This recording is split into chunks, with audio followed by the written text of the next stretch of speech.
Merry Christmas, it's Dr. Presley here. I wanted to talk about total knee arthroplasty.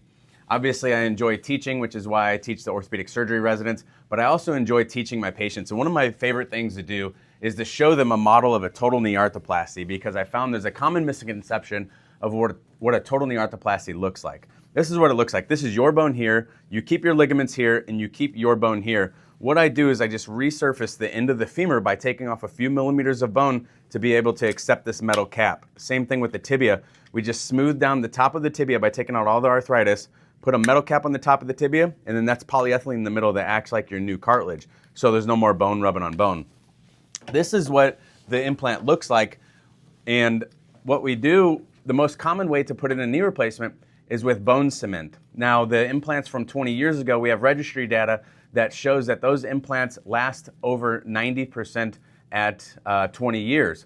And what we used to see wear out is this plastic piece, the polyethylene liner. But the polyethylene liner has been designed in such a way that it wears out at around 1/100th of a millimeter per year. So it's not really wearing out anymore. So what we see wear out now is that bone cement, where we cement the implant onto the bone. We see that bone cement wear out over time.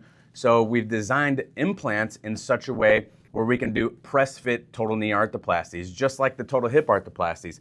Total hip arthroplasties used to be almost all cemented. Now they're all almost cementless because that cement wears out over time. It's to help improve the longevity of the implant.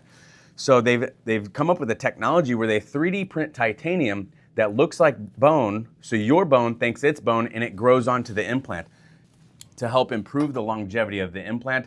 I perform cementless total knee arthroplasty in over 90% of my patients, and we've seen great success with this, and the data shows that the implant longevity is much better. So that's total knee arthroplasty. Next, we'll talk about total hip arthroplasties. Stay tuned for the next video. Until then, we'll talk later.